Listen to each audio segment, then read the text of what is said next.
So let's try to create a EC2 instance. So the minimum requirement is like it should have like 2 cores of CPU and 4 GB of RAM for the Minikube to run.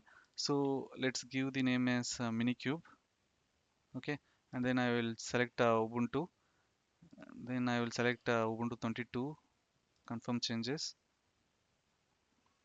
Okay, and then this T2 micro it will not be eligible because it has only 1 GB of RAM. So I will go with medium. Okay, and then key pair. You have to select the key pair, and then security group. I will select the already existing one default, and then launch instance. Okay, so we have this one. So let's try to connect this instance.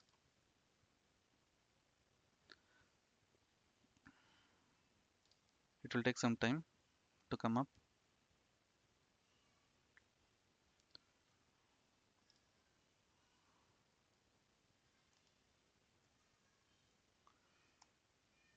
Sudo apt update. So whenever you do, just do this first. So when we do Minikube, so if you see here, so the basic components are like first we have to have the Docker runtime environment, okay, container runtime environment. So we have to install the Docker, okay. So if we see the documentation, I already kept, I guess. Okay, yeah, we have the steps to install Docker, okay. Just copy these things. So where did I get this one? Just simply you can come Docker install on Ubuntu. Okay, if you come here, just select this one. So we have here. Okay, so just first copy paste this one, and then next install of Docker. Okay, that's it. Paste, enter. Okay, now we have to install the Docker. Just copy this one, paste.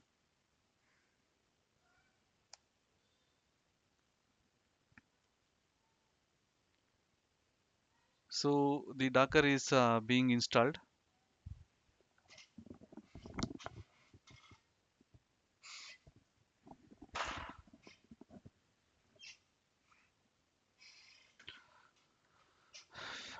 Okay, let's see whether it is okay. Yeah, so Docker is up.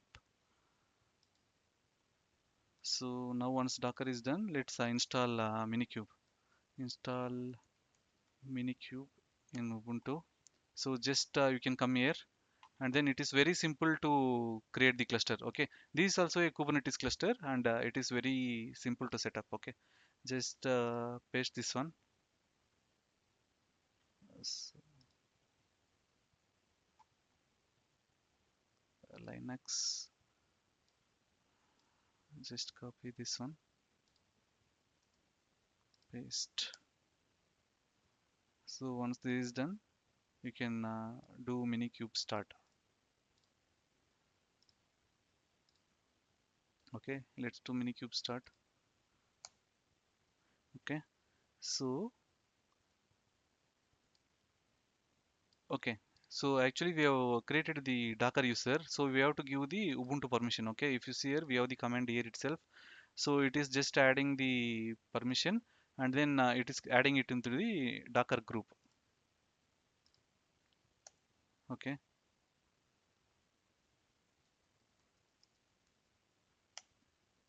so if you see here, it is downloading Kubernetes. Okay, so it is up and running. It's still downloading, and then we have seen something, right? So if we see here, now Minikube is nothing but this cluster. This thing is called Minikube. Okay, but in case if you have to connect to this one, what we need kubectl CLI. Without this one we will not be able to communicate with this one. So it's still creating.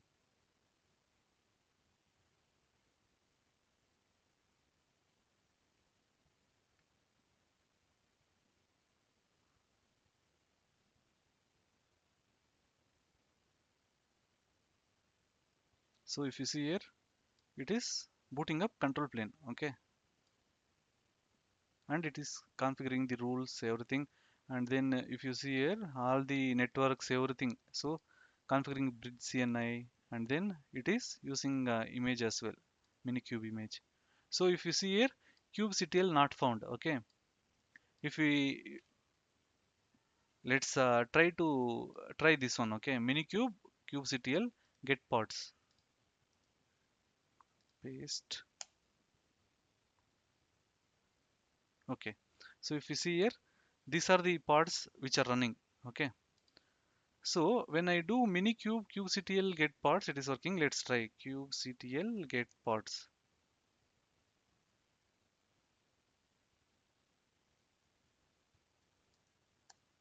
So if you see here, kubectl is not found.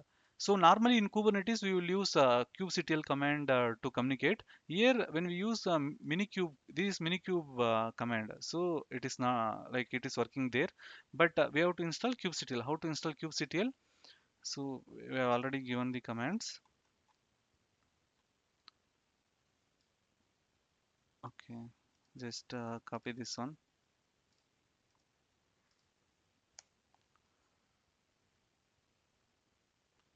Okay.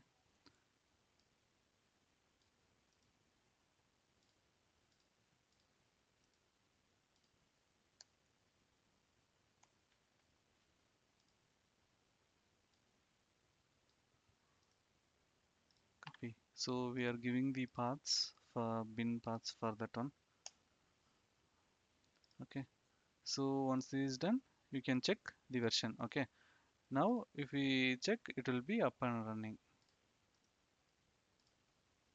So if you see here, we are getting the version.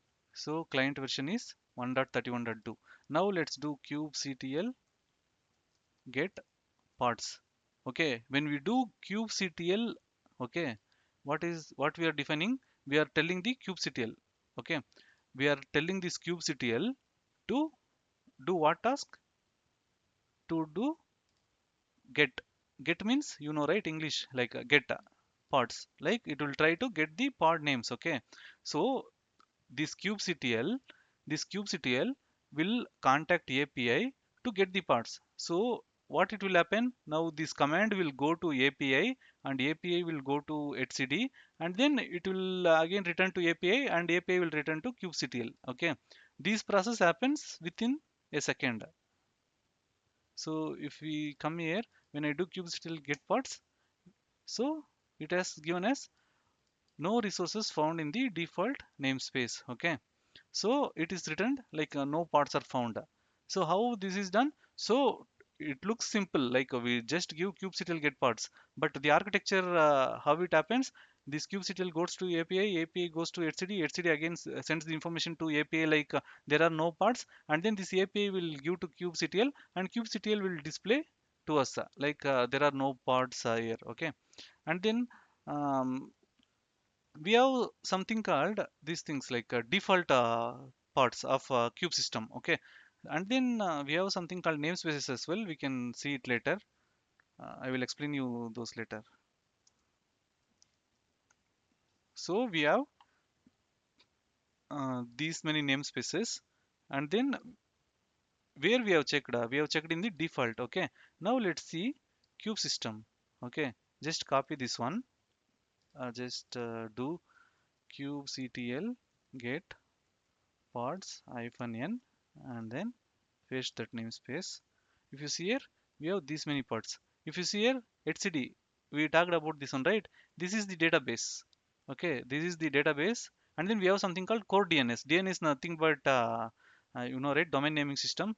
So in case if you have to manage the domains, we use this one, and then we have something called etcd minikube. This for database, and then we have API server. All this kubectl will connect to this API, and API will go to etcd. Okay, and then we have controller, and then we have kube proxy, and then we have kube scheduler, and then we have storage provisioner. Okay, so these are the things.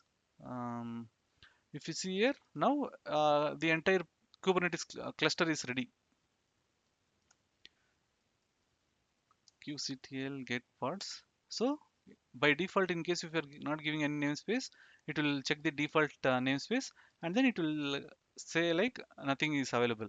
So now let's try to run a simple pod. So what we do, kubectl, okay, and then what we tell, run, and then what is the name of the pod, nginx. Okay, we have just like docker. Okay, in docker run hyphen d, and then we will give hyphen name nginx hyphen image nginx. Okay, and then if we have to define it in a port, we will give the port number as 8080, right?